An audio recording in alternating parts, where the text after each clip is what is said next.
record. There we go. All right. And so her piece, this is an identity piece, and you guys are going to be writing identity pieces too. I'm going to introduce that assignment on Monday, even though it's already available on next week's calendar, which is also available on Blackboard. I just posted it yesterday. So if you want to take a glance into what we're doing next week's calendar is posted. This identity essay, though, she shares a bit about herself, but then she's also commenting on the whole concept of privilege, which privilege is sort of a buzzword that's had a bit more of a negative connotation in recent years. And hopefully we'll get into that in our discussion today. But let's go ahead and talk about, I just want to know what you wrote about in your homework response. What stood out to you? What did you find challenging? What did you sort of agree with or feel like, oh, I've thought that before too? You guys just start us off in our discussion. Can I go first? Yeah, London. Okay. While I was reading, something that really stood out to me was whenever she talked about what did she say? She said, "My life has been far from perfect, but it is somewhat embarrassing for me to accept how much privilege I have." And so that really stood out to me because I thought I was only that way, where I kind of felt like embarrassed, or like if someone were to ask me something and I knew that they probably weren't as fortunate as I was to have that thing, I would just like freeze. I wouldn't really know what to say, or like I was kind of embarrassed, and I would like try and explain myself and be like, well, this is why. And like I'm more than grateful to have it. Yeah. And just kind of felt like all eyes were on me, and so I was kind of embarrassed. So I Yeah. thought that stood out to me. I'm so glad you're starting with this because that it brings up the most important question of this essay, which is what is she trying? What is her claim about privilege and how we should respond to our own privilege? Now, she does say it was somewhat embarrassing to me to accept this privilege, right? And I think we've all connected to that. If you've ever, maybe you've gone on a trip, where you've worked with people who've been disenfranchised in some way, or you have done like a community service, or you've even read a book about a group of people who've had very different experiences from you. It can be an eye-opening time to think about all the ways that you have not had to worry about these kinds of things that this person worries about all the time. But is Roxane Gay calling on us to feel shame? Does she feel in this essay, is she saying we should feel guilty and bad for our privilege? No, she doesn't say that, but she says we should acknowledge the privilege that we do have. Yeah, who's that? Hayes? Yes. Okay, let's talk. Do you know where that happens in the piece? I think it's towards the end. Yeah. Like the last paragraph or second to last. Yes, she talks a lot about people wielding accusations of privilege. And then she also, there are two A words, basically. She uses accusation and then acknowledge. Okay. And that's a huge point of this entire essay. And Hayes said it well. She says we should not have to do anything with the acknowledgement of our privilege. And we really do not have to apologize for it. Okay. And why is that? Why shouldn't we feel the need to apologize for our privilege? I think it's because we can't change where we're from, and we can't change, the way that we've been raised, and the privileges that we were just born into. Yes. And so, that wasn't really any of our control. It absolutely was not your control. Either your privilege that you were born into or your lack of privilege. Neither of those is our control, under our control. So she says you do not have to apologize for it, but it is important for you to acknowledge it. Okay. And why is that?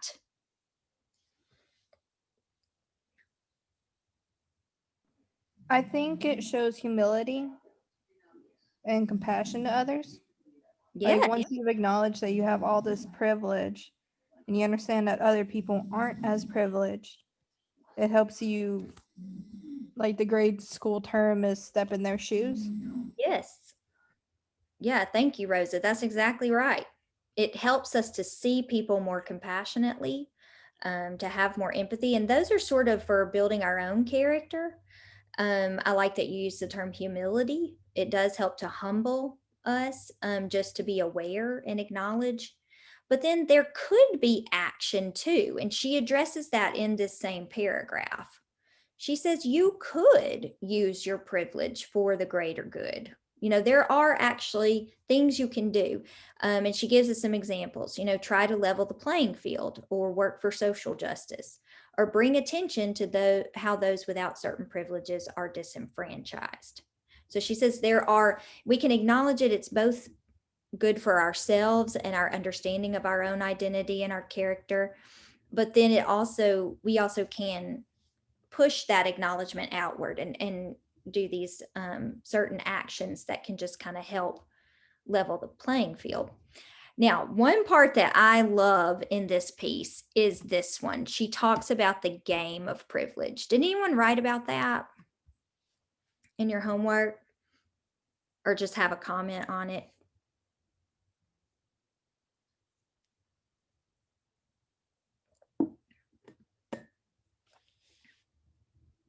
What is the whole point of the game of privilege? Someone talk to us about that. What is this game? And we see it all the time. If you're paying attention, we see the game of privilege happening all the time. I think What it's do just like people comparing themselves to other people and kind of acknowledging like what they have that others don't. Yes. Who else was jumping in there? I don't know who else was trying to say something. Yeah, it is all about who has it worse, right? Who is the worst off in these situations? So she gives us these questions, right? Like who would win this privilege battle between this kind of person and this kind of person? And she gives us these kind of identity, what we'll call later when we read something else, social locations, right? Wealthy Black woman or queer white man or, whatever. She says here, playing the game of privilege is mental masturbation. It only feels good to those playing the game. So she's saying when we play this game of privilege, it doesn't help anyone. In fact, it further divides us. And does anyone want to comment on how we're maybe seeing this today? I think this essay was written in 2014. I can't remember, but how I can say can we? something. Oh yeah, please. I feel like with that situation, like certain people, well, I have experienced this. Like, I grew up and I went to a private school, Mhm. and I was lucky to go there on a scholarship. Well, my brother's on a scholarship first, and then they allowed the rest of us to go. And it was a lot of students there that were more privileged than I was, or just had more things than I did.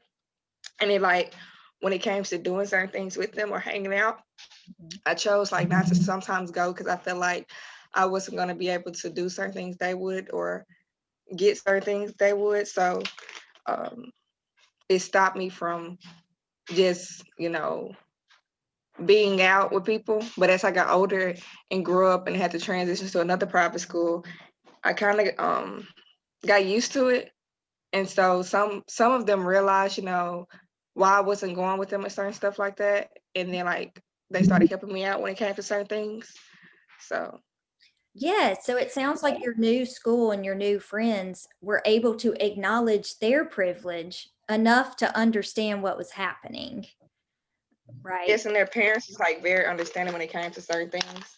Because I wouldn't speak up on it, but like they would catch on to certain things and they're like, you don't have to be afraid to like speak up to certain things, we're your friends or, we're your friends' parents, and that's what we're supposed to do is Yeah, help. So yeah, I love that. Thank you for sharing. My buddy recently, she was asking about COVID testing, and I said, well, in Mississippi, we have free COVID testing, but it happens through the Department of Health and you have to go on certain days. So like I live in Tupelo and our Lee County days are Monday, Wednesday, Friday. And so you can't just go get a free COVID test in Tupelo right now. You have to wait until that day and then you have to get an appointment. And she was flabbergasted because she lives in Kansas City, Missouri. And she said, every day there are multiple locations for you to go get a free COVID test. And she's like, I just can't imagine, because I teach and then I have a family too. And so sometimes you want to just go get one, if you've had a close exposure or something.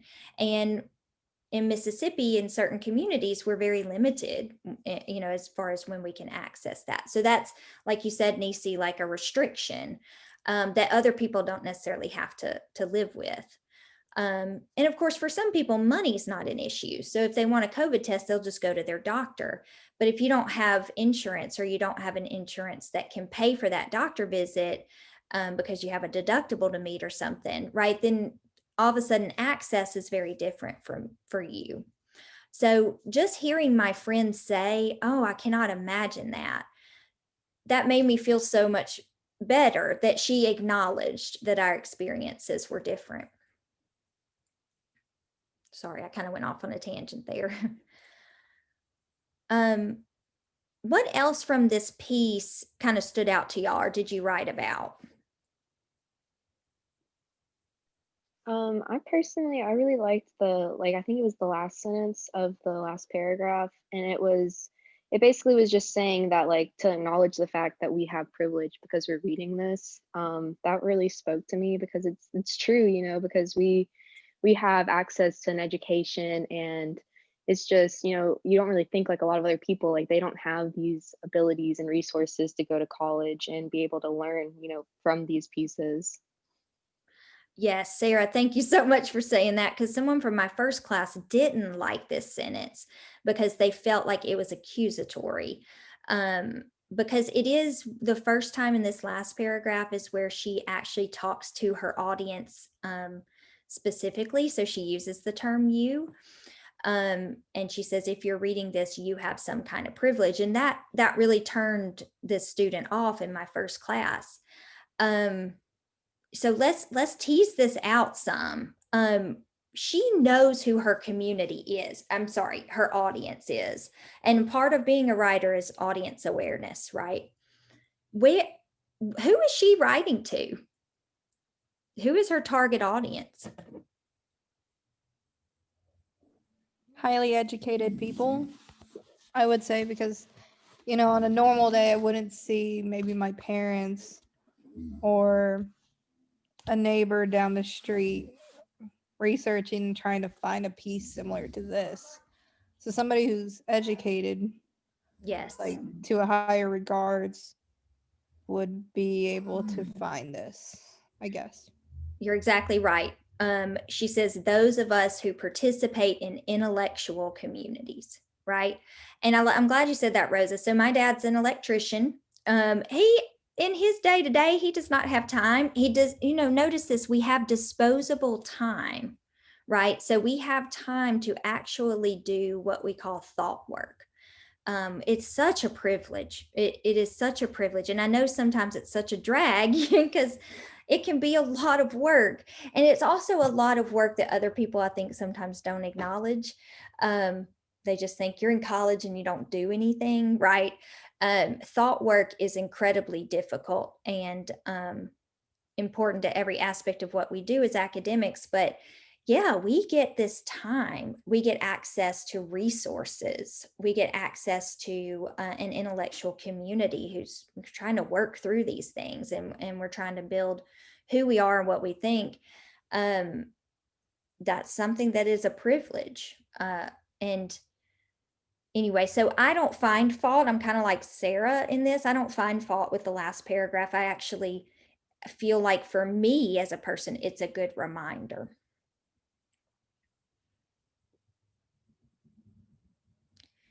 Y'all, there's one more thing I want to bring attention to, and that is she does define privilege here. And she doesn't give us a full definition, but she talks about it being a peculiar benefit, and that's why she titled her essay Peculiar Benefit. She says too that we have all of these working privileges, whether it's racial or gender, which those are the ones that probably get brought up the most when people are, in discourse about privilege. But then there are these other ones like, if you're straight, there are certain privileges you have, especially in a society that tends to hold that identity as sort of the standard. Economic privilege, so that's looking at class and privilege. Able-bodied privilege, so if you do not have to move through the world with a certain disability, you experience the world differently. Educational privilege, which is what we just talked about. Religious privilege, that has to do especially with living in a place like Oxford, Mississippi, in the middle of the Bible Belt. Christianity sort of reigns. So if you have different religious beliefs, that's something that you might feel very restricted in, living in our communities. And something maybe you even would keep hidden, so as not to have to enter into a confrontation about it. I have to bring. I'm sorry. I'm gonna have to join on my phone because I have to get on the bus to go to this class. So I'm gonna end this one and get on my phone. Oh yeah, that's fine. Okay. I'll just let you know if you was wondering why I have to leave. Yeah, you're fine. I bring up the bridge project right now because I've had so many students struggling with the restrictions part. So I think we can connect that struggle, and I may be wrong, but I think we really can connect it to this conversation on privilege. Does anyone want to talk about that? Like why certain people may really be struggling with figuring out what a restriction is in their life?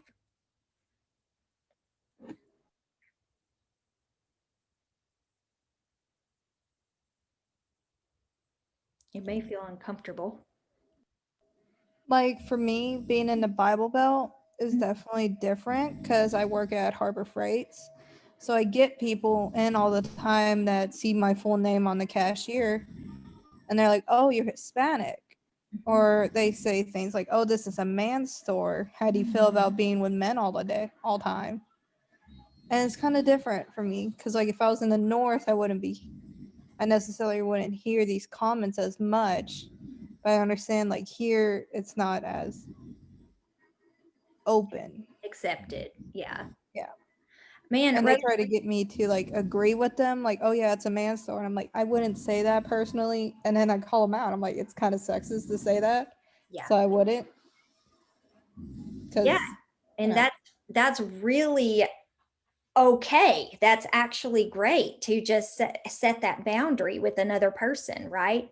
But these old, so I grew up in Mississippi, and a lot of people would, say that pushback in and of itself, well, they shouldn't push back that way, right? Or engage in any kind of conversation that might challenge someone. These are things we float through life, having to deal with. And so for me, it wouldn't be hard at all for me to come up with certain restrictions. But for some people it is. And I think it goes back to privilege in a lot of ways. I think if people move through the world but don't feel restricted, that is such a great thing. I think that's where we're all trying to get to, right? Like we should all be able to move through the world and not feel restricted and feel like we can be ourselves and say, our beliefs and our thoughts in like this safe way where we're not going to be judged or whatever. The fact is that we don't all live with that kind of freedom. And so, really push into that restrictions part as y'all are finishing up your bridge projects today. Because I think those restrictions are actually where the best writing ideas for later in the semester when we do research, I think that's where those kind of golden moments to explore those issues are going to happen. Any other comments on that?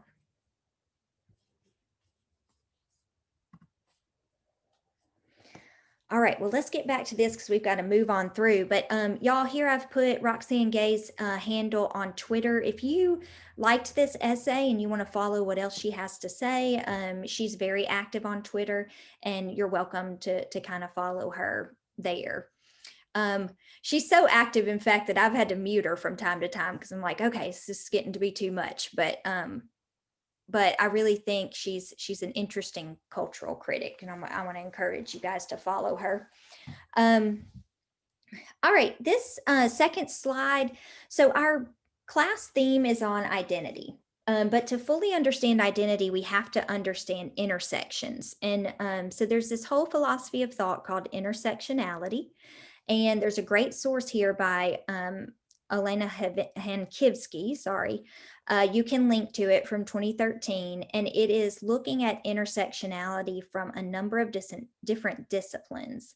I know all this sounds, pretty academic, but it's looking at intersections in, sort of the liberal arts, which is what we work in as a class of rhetoric and writing, but it's also looking at it from like a social sciences perspective or a business perspective, etc.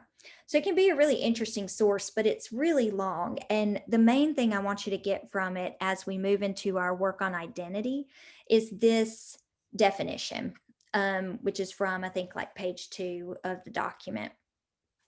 And I'm just going to read it for you. It says, intersectionality promotes an understanding of human beings as shaped by the interaction of different social locations. And what it might help for you guys to think of is social locations are labels, essentially. So your race or ethnicity, whether or not you're native, gender, class, sexuality, geography, age, disability or ability, migration status, religion, and those are just some, right? So we could keep going with this list. Now, this part is the part we kind of get this, right? We have certain identity labels that are within those social locations. And what's beautiful about that is we're able to connect with each other. So even if I can't connect with you on race, I might be able to connect with you on gender, or I might be able to connect with you on class if we both grew up. So I grew up pretty poor. If you did too, we could talk about those experiences, regardless of the fact that we might be different genders or we might be different races, right? So intersections, like looking at those, help us to connect with each other better. And so we'll be doing that work in the next few weeks. Now, where the deeper part of it occurs is that these social locations don't just occur in isolation. They are occurring and are affected by power structures.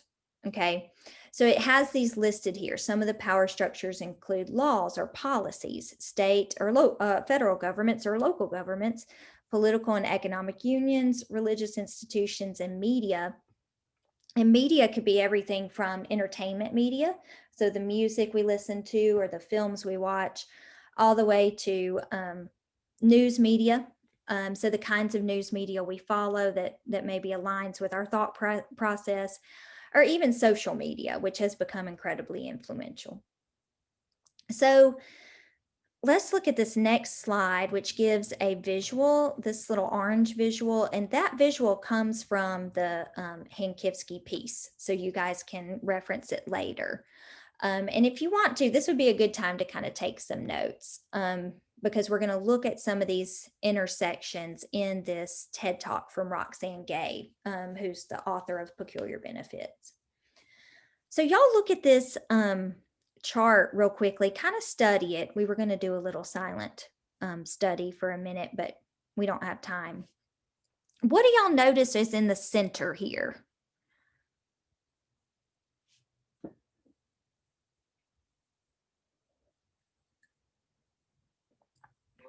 Is it stuff that you can't control? Just kind of stuff you're born into? That's right. And we call those, remember, the academic term is social locations, but you might also think of them as like identity labels, right?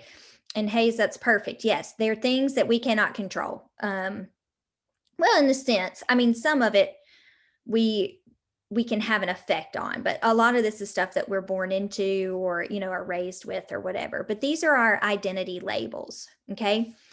Now, outside of that circle are the structural elements that have huge impacts and effects on this stuff. Okay. So if you were doing a research paper on something and you want to look at, say you want to look at your religion because you are going to school at the University of Mississippi and you are a Muslim. Okay, so let's just take that as a hypothetical. You could then come outside of that circle and kind of look at these structural elements that could have an impact on how you move through the world, right? So y'all, let's take the idea of like being a student at the University of Mississippi and you're a Muslim, okay? What might you want to look at? What part of this structural system might have an effect on that student and how that student moves through the world? I would say laws, because I know like in France they have a big issue right now about them having their full face and everything covered. Yes. Granted, that necessarily wouldn't be here in the US, but it is something they do have to think about. And they Yeah, have to consider. that's right. Yeah, so certain laws. Rosa, did you ever read Sarah Ada's paper last semester? Did you peer review her? Yeah, that was pretty fascinating. So yeah, we might look at laws, and even if it's not a law, it might be like a policy about that affect certain religions in particular. So one of those would be the Muslim ban, right? The travel ban from certain Muslim countries that has been revoked this week by Biden, right? So we might look at policy issues. You could also look at media and representation of Muslims. There is this really great SNL opener by, what is his name? He was in Parks and Rec. Who am I talking? Y'all know who I'm talking about. Aziz Ansari. Do y'all know Aziz Ansari? Anyway, he's hilarious. He's a comedian. He was on Parks and Rec. Y'all know the Treat Yourself skit, and that everybody's always sharing the memes. Treat Yourself. He was a part of that. Anyway, he talks about the representation of Muslims in the media, right? So when we look at entertainment media and we see this representation, what are negative stereotypes that are associated, right? So that student might look into that. And you don't have to even be a part of that social location or that identity label, excuse me, to be interested in that, right? But when I talk about this semester and this work on identity, I want you to go in depth with it. So not just surface level, how does it feel to be a straight white woman raised in the South, okay?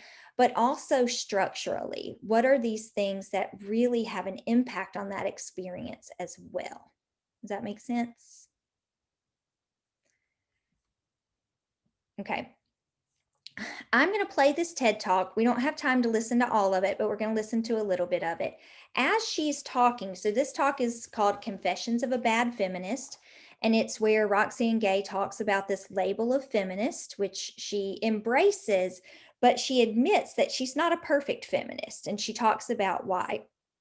As y'all are listening to this, I want you to think about what structural forces is she hinting at here and kind of talking about as she sort of explains her experience.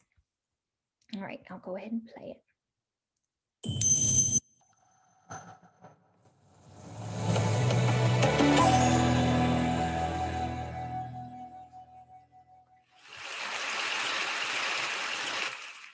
I am failing as a woman. I am failing as a feminist. I have passionate opinions about gender equality, but I worry that to freely accept the label of feminist would not be fair to good feminists. I'm a feminist, but I'm a rather bad one. Oh, so I call myself a bad feminist. Or at least I wrote an essay, and then I wrote a book called Bad Feminist, and then in interviews, people started calling me the bad feminist. So what started as a bit of an inside joke with myself and a willful provocation has become a thing. Let me take a step back. When I was younger, mostly in my teens and 20s, I had strange ideas about feminists as hairy, angry, man-hating, sex-hating women, as if those are bad things. These days, I look at how women are treated the world over, and anger in particular seems like a perfectly reasonable response. But back then, I worried about the tone people used when suggesting I might be a feminist. The feminist label was an accusation. It was an F word and not a nice one. I was labeled a woman who doesn't play by the rules, who expects too much, who thinks far too highly of myself by daring to believe I am equal, superior to a man. You don't want to be that rebel woman until you realize that you very much are that woman and cannot imagine being anyone else. As I got older, I began to accept that I am indeed a feminist and a proud one. I hold certain truths to be self-evident. Women are equal to men. We deserve equal pay for equal work. We have the right to move through the world as we choose, free from harassment or violence. We have the right to easy, affordable access to birth control and reproductive services. We have the right to make choices about our bodies free from legislative oversight or evangelical doctrine. We have the right to respect. There's more. When we talk about the needs of women, we have to consider the other identities we inhabit. We are not just women. We are people with different bodies, gender expressions, faiths, sexualities, class backgrounds, abilities, and so much more. We need to take into account these differences and how they affect us as much as we account for what we have in common. Without this kind of inclusion, our feminism is nothing. I hold these truths to be self-evident, but let me be clear. I'm a mess. I am full of contradictions. There are many ways in which I'm doing feminism wrong. I have another confession. When I drive to work, I listen to thuggish rap at a very loud volume. Even though the lyrics are degrading to women, these lyrics offend me to my core. The classic Ying Yang Twins song, Salt Shaker, it is amazing. Make it work with your wet t-shirt. Bitch, you gotta shake it till your camel starts to hurt. Think about it. Poetry, right? I am utterly mortified by my music choices. I firmly believe in man work, which is anything I don't want to do, including all domestic tasks, but also bug killing, trash removal, lawn care, and vehicle maintenance. I want no part of any of that. Pink is my favorite color. I enjoy fashion magazines and pretty things. I watch The Bachelor and romantic comedies, and I have absurd fantasies about fairy tales coming true. Some of my transgressions are more flagrant. If a woman wants to take her husband's name, that is her choice, and it is not my place to judge. If a woman chooses to stay home to raise her children, I embrace that choice too. The problem is not that she makes herself economically vulnerable in that choice. The problem is that our society is set up to make women economically vulnerable when they choose. Let's deal with that. All right, I'm sorry, we don't have time to watch the whole thing. What do y'all make of what she's saying so far? And in particular, what is she talking about? What kind of structural forces is she talking about? Well, first of all, what is she talking about? Someone just start there.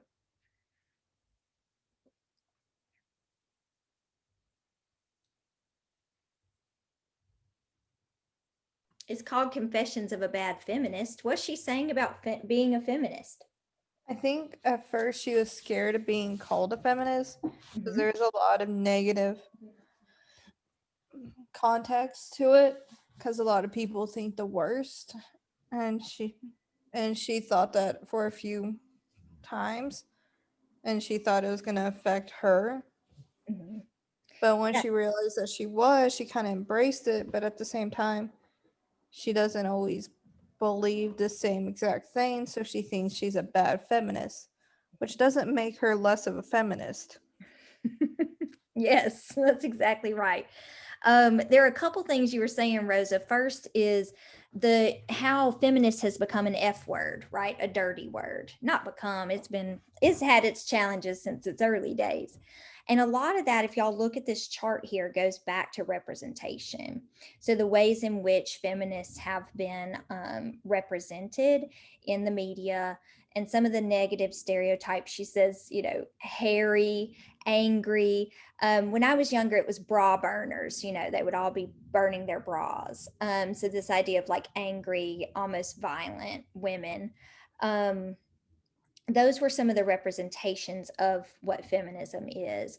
And so she starts with that, like almost feeling ashamed to call herself one, even though so much of her beliefs about the world align with feminism, which is essentially just that people, regardless of gender, are and should be equal.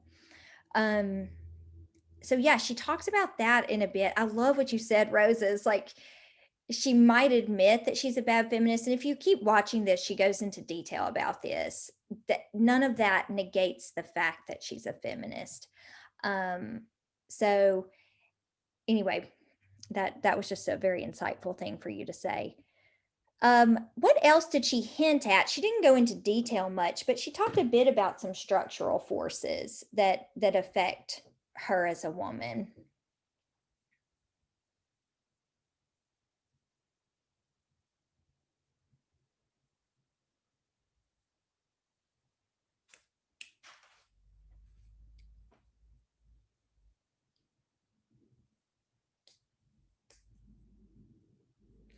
It came during the part where she kind of played on the Declaration of Independence and this idea of, these truths are self-evident.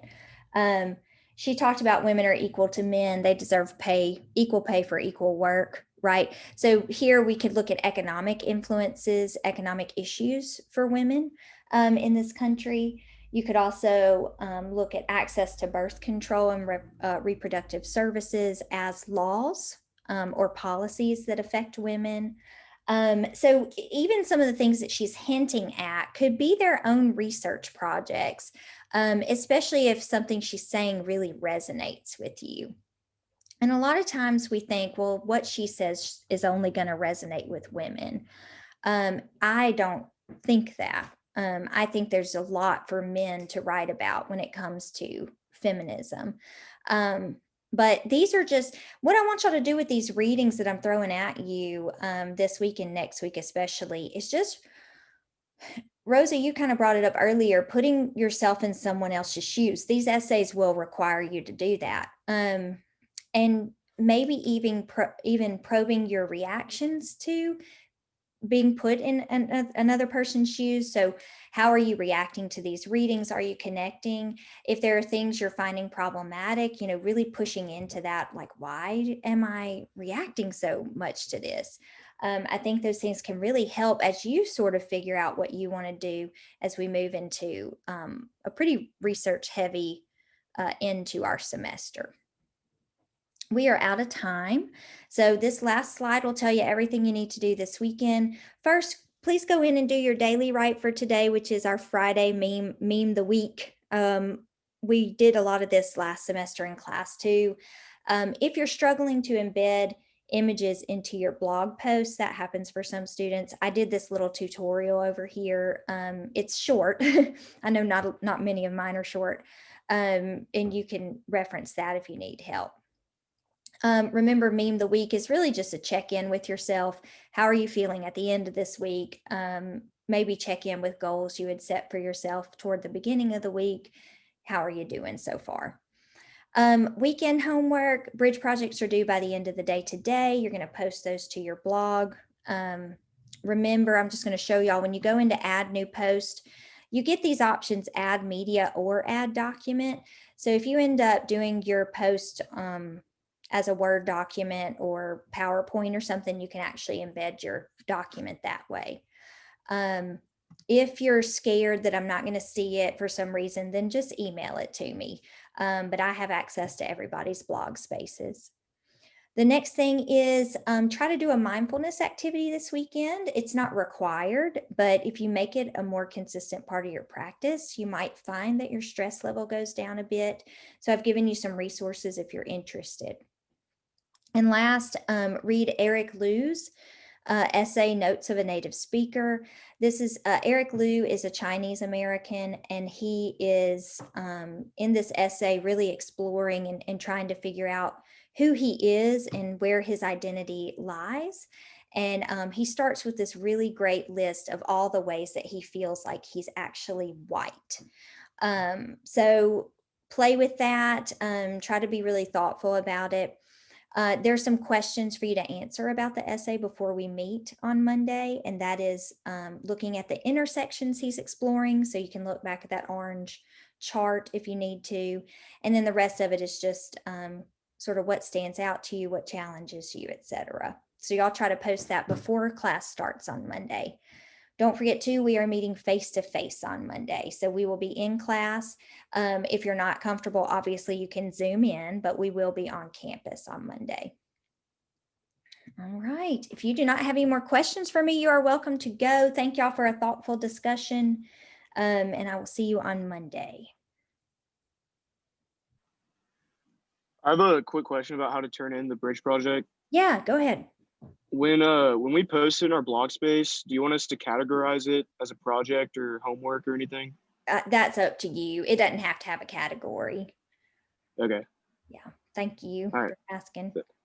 Thank you. Anyone else have a question? Oh, it's just me.